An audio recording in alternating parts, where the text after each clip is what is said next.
Tudo bem, amigos do Notícias Agrícolas, de volta com vocês para uma análise do nosso momento político, que a cada semana é uma nova crise, enfim, o pessoal do sistema, vamos chamar assim, não aceita a derrota e toda semana encontra uma encrenca para balançar, na tentativa de balançar o governo. E o momento político dessa semana se agudizou com um enfrentamento do Supremo Tribunal Federal, para começar com o ministro Celso de Mello, mas passando por vários ministros, terminando aí do ministro Alexandre de Moraes, e está colocando a presidência da República num canto, né, espremendo, né, fazendo com que haja uma insegurança, não só na presidência, mas em Brasília, em todo o país, porque isso inevitavelmente reflete na economia. Sobre isso, nós estamos falando com o general Girão, o deputado general Girão, Eliezer Girão Monteiro Filho, deputado federal pelo PSL do Rio Grande do Norte, que recebeu 81.640 votos. Deputado federal, uma votação expressiva, portanto. General Girão, muito boa tarde, seja bem-vindo ao Notícias Agrícolas. Boa tarde, João Batista, boa tarde a todos que nos assistem.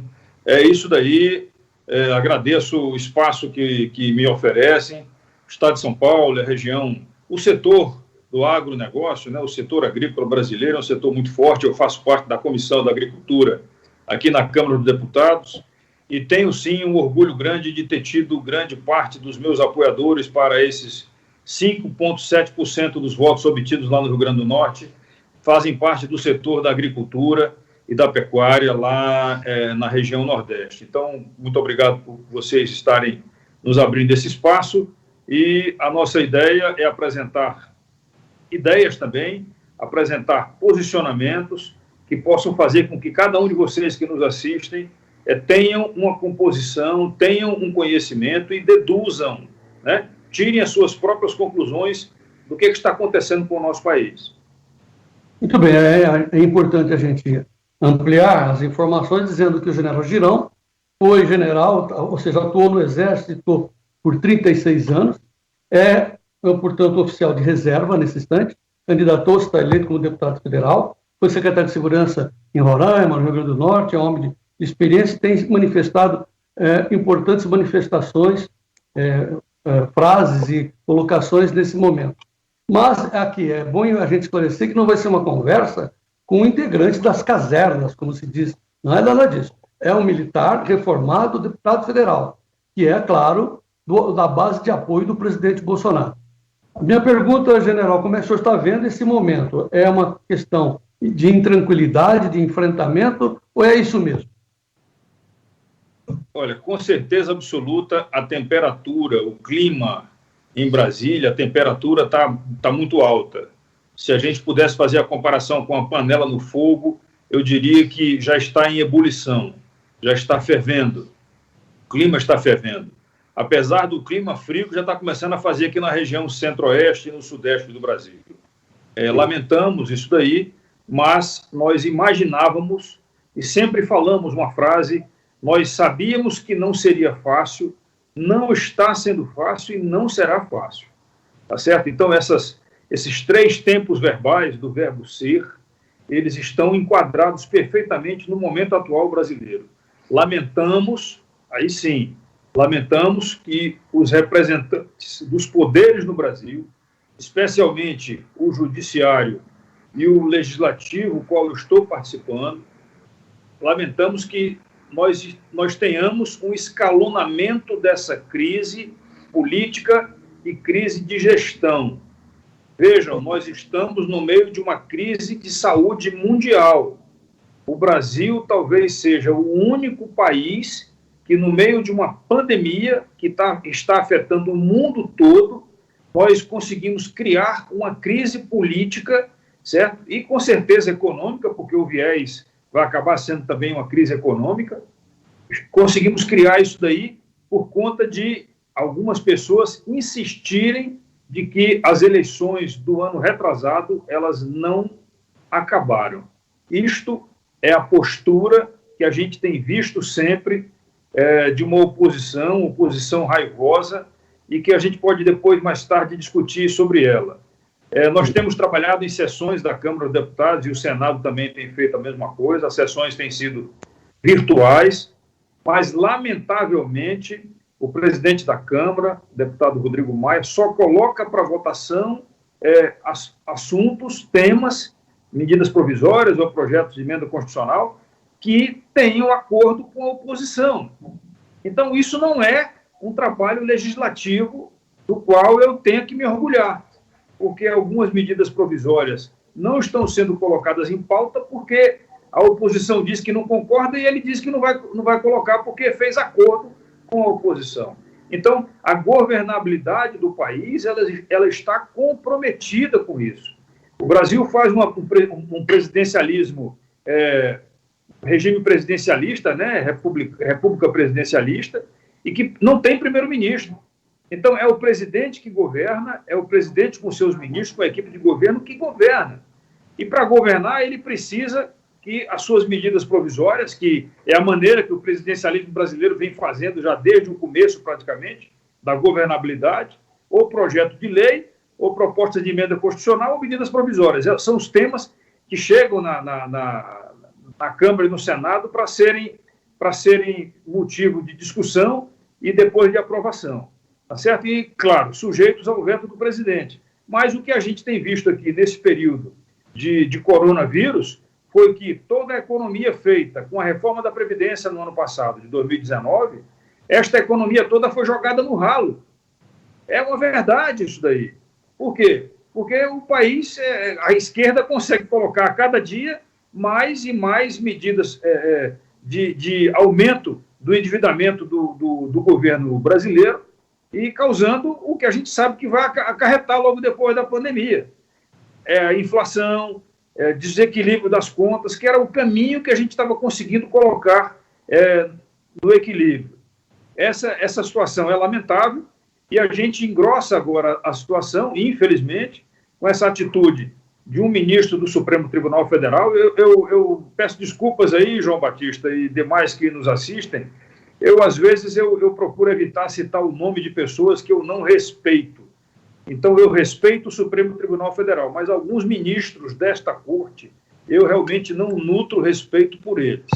Tá? Então, não vou dizer o nome do cara, mas todo mundo sabe que o cara determinou, primeiro, a apreensão do celular do presidente da República, que é uma agressão à estrutura de equilíbrio dos poderes e independência também deles, determinou a prisão de manifestantes que estavam democraticamente na frente do Supremo e na frente da casa dele. Esses caras estão presos ainda, são duas pessoas, eles continuam presos. É impressionante isso daí. E determinou também a abertura de inquérito. Então, veja, o cara se acha vítima, ele mesmo determina a abertura da investigação, ele mesmo determina as investigações, ele mesmo assina os mandados de busca e apreensão, ele mesmo vai ouvir, ele mesmo vai julgar e, com certeza absoluta, se o cara está se sentindo ofendido, ele vai condenar. Então, isso não é regime democrático. Isso não é uma justiça da qual a gente tem que se orgulhar. Isto tem que ser mudado, não é possível. Nós já temos um projeto de emenda constitucional para nós podermos corrigir essa situação que a gente está vivenciando. O Supremo, por meio de medidas adotadas por conta de uma caneta somente, então são decisões monocráticas, né, de um ministro somente, estão determinando a atuação, determinando o cesseamento da atuação do presidente da República. Ora, meus amigos, nós não podemos continuar trabalhando desse jeito. Eu fiquei muito preocupado, estou muito preocupado com a declaração do presidente Bolsonaro ontem na saída do Palácio da Alvorada, quando ele disse que não suportava mais. Acabou, eu não aguento mais, eu não estou suportando mais. Ainda bem que logo depois ele pediu ajuda a Deus e pediu ajuda aos presidentes desses poderes para que cada um possa agir democraticamente, em respeito à Constituição, e podermos voltar a ter um ponto de equilíbrio, distensionarmos esta situação que estamos vivenciando. Tá certo? Como você falou, eu gostaria de deixar bem claro isso. Eu sou militar da reserva, mas estou deputado federal, nunca fui político, entrei na política porque não concordava de ser representado por pessoas que tinham em sua folha corrida, né? Porque não é currículo vitae. O que a gente tem, alguns políticos aqui no Brasil, algumas pessoas, eles não têm currículo vitae, eles têm folha corrida, tá certo? É ficha na polícia. Então, eu resolvi entrar na política por causa disso, para tentar fazer a mudança acontecer. Nós hoje, dentro dos 513 deputados, nós temos aí pelo menos um décimo dos deputados que pensamos de uma maneira bem aberta, bem democrática e bem conciliadora, mas firmes nos nossos princípios e valores. Eu não consigo aceitar que eu tenha deputados que ficam do meu lado dentro do plenário que defendem bandidos, que defendem pessoas que mataram sonhos, que roubaram, que fizeram acontecer, tentando ludibriar a nossa sociedade e se achando acima de qualquer suspeita. Essas coisas são lamentáveis e a gente tem presenciado isso daí no dia a dia da Câmara dos Deputados. Se algum de vocês ligar a televisão para assistir a Câmara dos Deputados nas sessões virtuais, vai observar que só tem espaço para falar por uma benesse de uma regra do jogo que o presidente da Câmara está aceitando, só tem espaço para falar os políticos que representam o que a gente chama de oposição. A gente até esqueceu essa história de esquerda e direita, agora é oposição e situação. Então, é lamentável que a gente chegue nesse ponto. Eu acredito que cada um de nós precisa, sim, fazer a sua parte, precisa emitir as suas opiniões e não se omitir, tá certo? O presidente Bolsonaro não está se omitindo, ele está falando aquilo que ele está sentindo como presidente da República, ele fala aquilo que ele sente, e ele fala como um presidente, ele tem que demonstrar poder, autoridade, né? Eu não sei se vocês lembram, no começo das discussões aí dessa pandemia do coronavírus, o presidente falou alguma coisa sobre o coronavírus e citou o termo que seria uma gripezinha. Talvez ele tenha sido mal informado a respeito disso e depois ele parou de falar nisso daí porque ele viu que realmente o coronavírus é um vírus que está matando pessoas. É a disseminação de uma doença que o mundo não conseguiu controlar ainda e que as medidas preventivas, em algumas situações, elas não estão conseguindo dar tanto resultado. Algumas medidas como isolamento, fechamento de empresas e quebra de empresas e falências estão sendo repercutidas, e isso daí é lamentável porque você precisa salvar vidas, mas também salvar empregos e empresas. Esta tem sido a temática nossa. Então, o presidente talvez tenha sido interpretado de um jeito diferente, eu tenho certeza que ele já se corrigiu em relação a isso, e a gente agora tem que lutar para botar o Brasil de novo no rumo certo. Nós vamos falar sobre a questão do coronavírus, vamos falar da economia, mas vamos voltar a essa questão do cerco ao presidente incansável, como o senhor disse na abertura da sua fala, que já se sabia que ia ser difícil, está sendo difícil e ainda vai continuar sendo difícil, foi o que o senhor disse. E a gente vê esse cerco se aproximando de todos os lados, então o senhor citou a questão do problema do Rodrigo Maia, que só dá espaço para a oposição, né? E a gente sabe que a esquerda está ativa, toda vamos dizer assim, feliz, contente, exultante com o cerco ao Bolsonaro. E a gente também sabe que todo mundo está protestando, mas só com palavras, general, me parece que vai ser muito difícil sair desse cerco. Nós aqui no interior, acho que também no Rio Grande do Norte, aqui no Mato Dentro, a gente diz que quanto mais abaixa, mais aparece. Ou seja, precisa se dar um basta e uma solução. Mas falar só, todo mundo pensa que vai ser resolvido no gogó. Mas hoje nós estamos vendo, né, general, o pedido de impeachment ao general Augusto Heleno.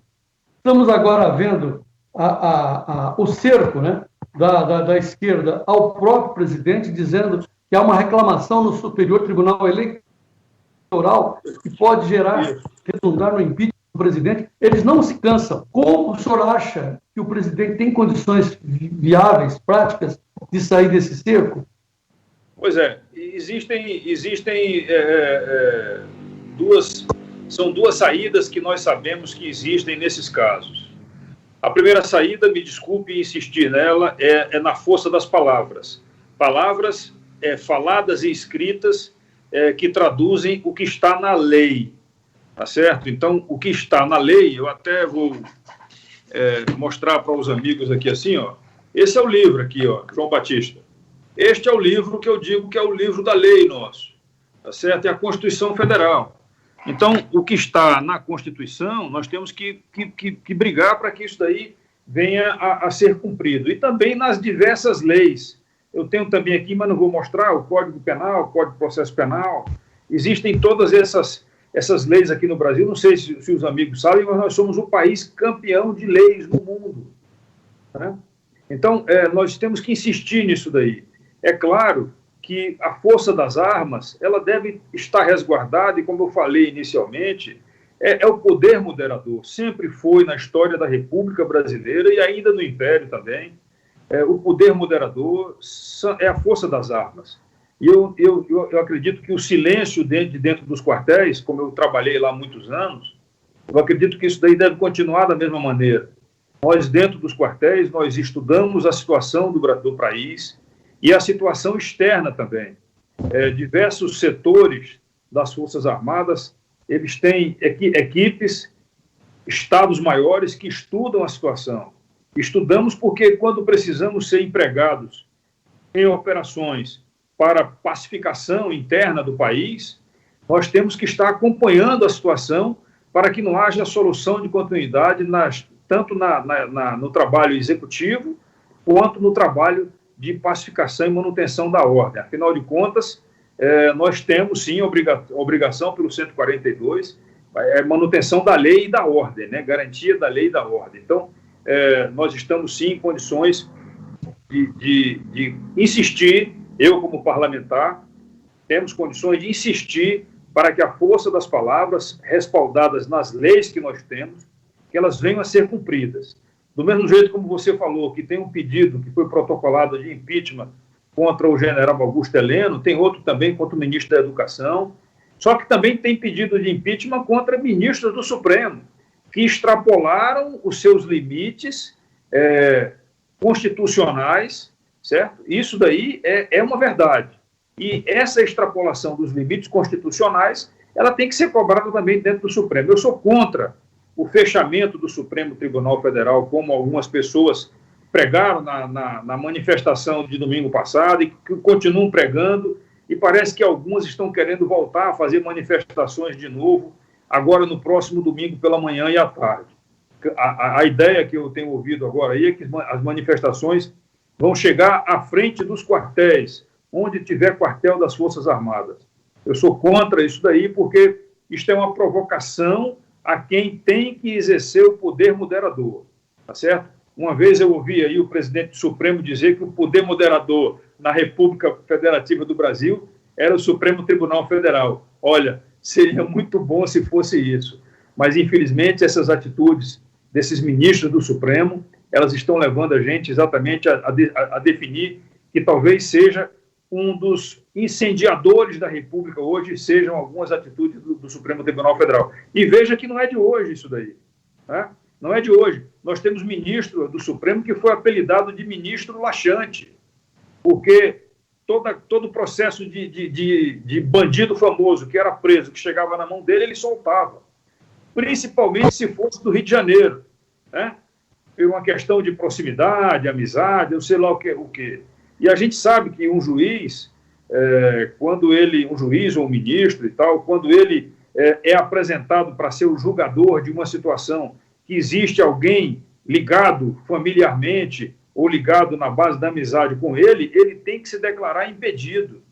E esses juízes, esses ministros, essas autoridades do judiciário, infelizmente, elas não estão se dando a respeito. Estão participando de julgamentos, inclusive até monocraticamente, decidindo a favor dessas pessoas que insisto, que cometeram crimes contra o nosso país.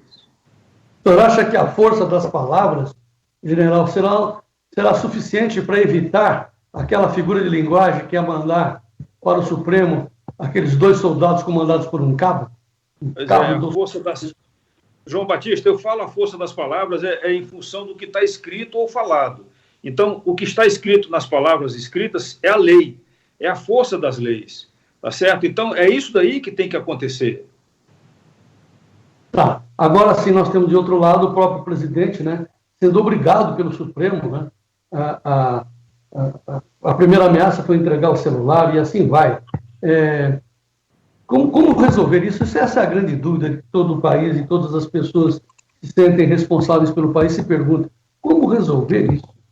Eu não sei se todos se recordam, mas nós já tivemos uma situação anterior, quando o presidente do Senado, que era um político de Alagoas, um senador de Alagoas, que eu também não vou falar o nome, eu não sei se vocês vão notar, eu só falo o nome das pessoas que eu admiro, entendeu? Senão, fora daí, eu não falo, não. Então, o cara era presidente do Senado e o Supremo determinou, foi uma decisão do Supremo, de que ele deveria perder a cadeira, porque ele estava sendo investigado e, em função disso daí, ele teria que sair. E ele não saiu, o Senado votou que ele não iria sair, ele não saiu.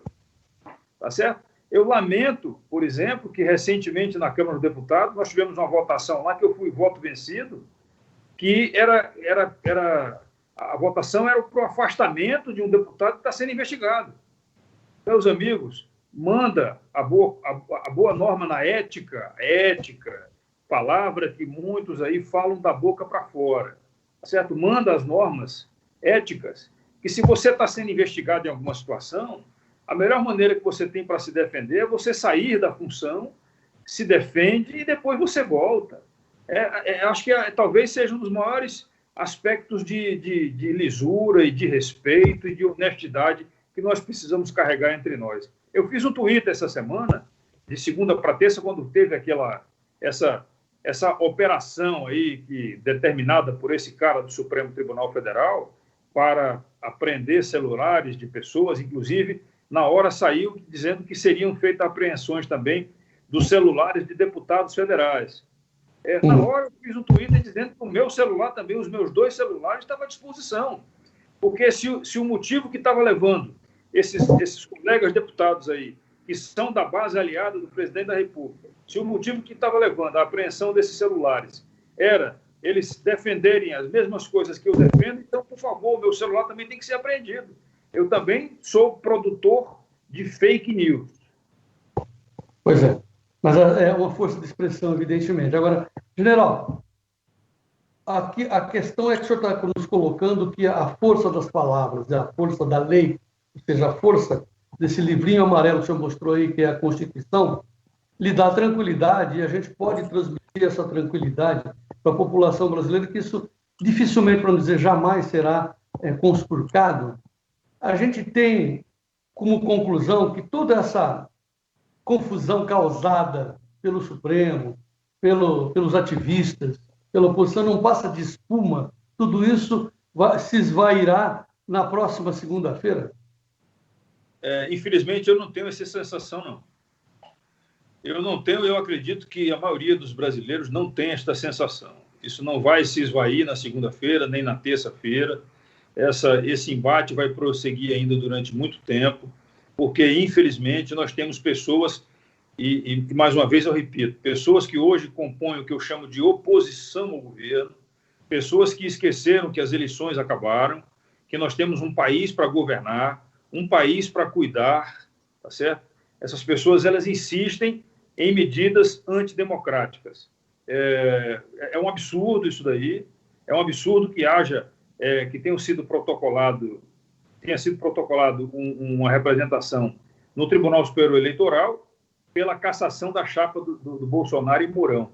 Não tem motivo nenhum disso daí, pelo contrário. O que houve foi que, infelizmente, durante as eleições, houve uma manipulação, crimes e mais crimes cometidos naquela oportunidade pela esquerda brasileira, que estava comprando votos, ameaçando pessoas que faziam parte e fazem parte de movimentos sociais, que iriam perder dinheiro, iriam perder o Bolsa Família. Tudo isso daí foi crime eleitoral. Isso daí ameaça, falando palavras contrárias ao que poderia ser feito, o que acabou se demonstrando uma grande mentira, né? Porque os candidatos da oposição, da esquerda, aí, desse Partido dos Trabalhadores, o cara dizia que o Bolsonaro ia acabar com o Bolsa Família e pregou um terror no Nordeste todo. O motivo da redução, da perda de votos no Nordeste, eu enfrentei isso aí porque eu fui atrás de votos com os meus eleitores no Rio Grande do Norte, e alguns me diziam assim: general, no senhor eu vou votar porque eu confio no Exército, eu confio no senhor, ou então, eu confio no Exército, eu não lhe conheço, mas eu vou votar no senhor porque o senhor é um militar do Exército. Agora, no presidente Bolsonaro eu não vou não, porque ele vai acabar com o Bolsa Família. E a gente tinha que dizer que não existia essa ideia. Tá certo? Então, pregaram o terror e, mesmo assim, o Tribunal Superior Eleitoral não fez nada contra os candidatos desse partido. Tá certo? Então, é lamentável que a gente tenha ainda que enfrentar isso daí. Bom, general, então, se não é espuma, que é uma realidade e não vai se esvair, eles não vão dar sossego, e, ao mesmo tempo, a gente vê que não é de bom alvitre, vamos colocar assim, se utilizar a força das armas, nós temos que depender das forças da lei. Mas eles são os donos da lei, eles são o superior, Supremo Tribunal. Aí só resta a força do povo nas ruas, general, seria essa a solução? Olha, eu insisto em dizer, a população tem todo o direito de se manifestar, desde que seja de forma pacífica, como está na Constituição, tá certo? Isso está acontecendo de forma espontânea, de forma voluntária, em todo o Brasil, exceto naqueles estados governados por uma oposição ao governo federal e que, com medo dessas manifestações tomarem um vulto muito grande e, por conta do coronavírus, colocaram decretos proibindo essas manifestações. A gente já tem alguns estados aí que estamos entrando com recursos nos tribunais para impedir esta ação ditatorial desses governadores, né, de impedirem a manifestação popular nas ruas. Se nós não tivéssemos isso daí, eu tenho a certeza absoluta de que a manifestação estaria muito maior. Agora, aí tem um detalhe do nosso povo brasileiro. É um detalhe.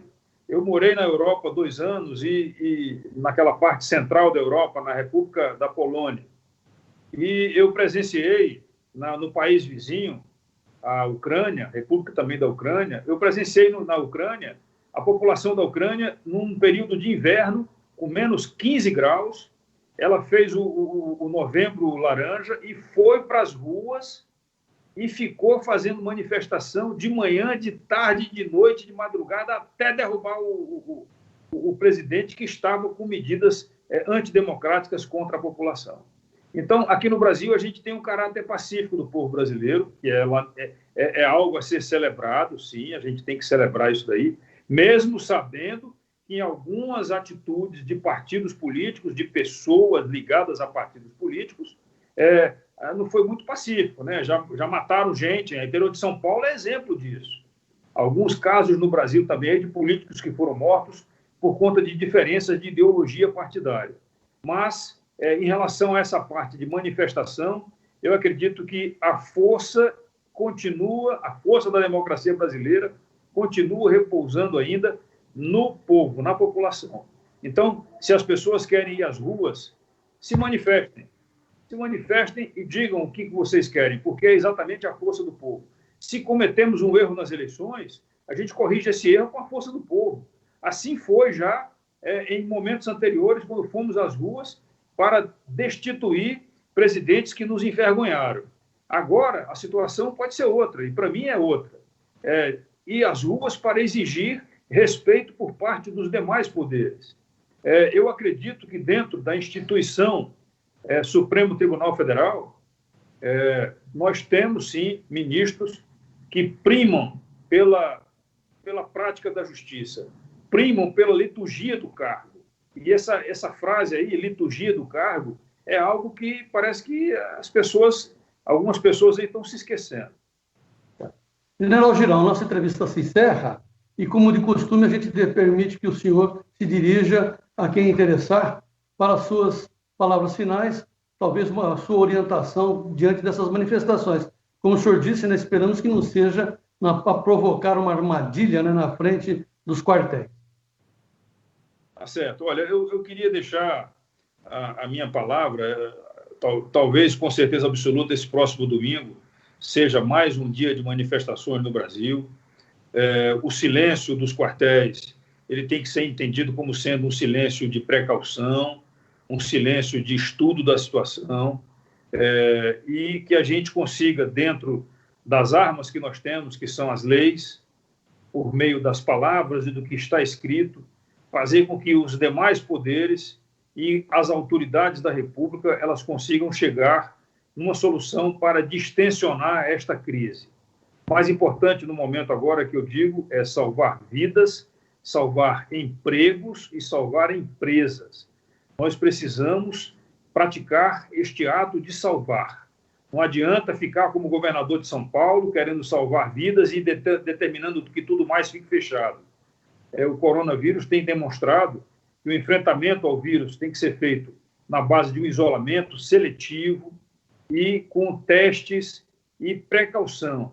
Se você está contaminado por uma razão ou por outra, por favor, fique em casa. Não saia contaminando os outros. Se você está com algum sintoma desses que tem sido falado, vá ao hospital, vá ao médico, faça o teste e procure fazer o isolamento que lhe cabe. Eu estive recentemente numa conexão no aeroporto aí de Guarulhos e lamentei algumas pessoas lá sem máscara e espirrando a céu aberto ali, né? Espirrando em ambientes públicos. A gente tem que ter um pouco mais de respeito. Eu acredito que a humanidade, depois desse coronavírus, nós estaremos mudando muito nas nossas atitudes, na nossa conduta. Eu espero que isso venha a acontecer, sim. Eu acredito que nós somos ainda muito felizes por termos um país chamado Brasil, e que na figura do meu neto, que adora quando vem no meu quarto aqui e olha aqui atrás e vê a bandeira do Brasil e a bandeira do Rio Grande do Norte colocada na parede, ele ri muito e aponta para lá. E agora esse é um sentimento de respeito que a gente tem passado para ele. Então, que as famílias consigam fazer isso daí em suas casas, para que os nossos netos e filhos possam produzir um país melhor do que esse, João Batista, que nós estamos passando aí para os nossos descendentes. Muito obrigado pelo espaço mais uma vez e continuo à disposição para vocês. Muito bom, general. É uma boa sugestão. Nós praticamos aqui na nossa residência, aqui no sítio Primavera, a nossa bandeira está sempre desfraldada. General Eliezer Girão, deputado federal pelo PSL Rio Grande do Norte, muito obrigado pela sua participação, gentileza aí de analisar os acontecimentos e vamos em frente. A minha saudação patriótica para vocês aí. Tá bom, general.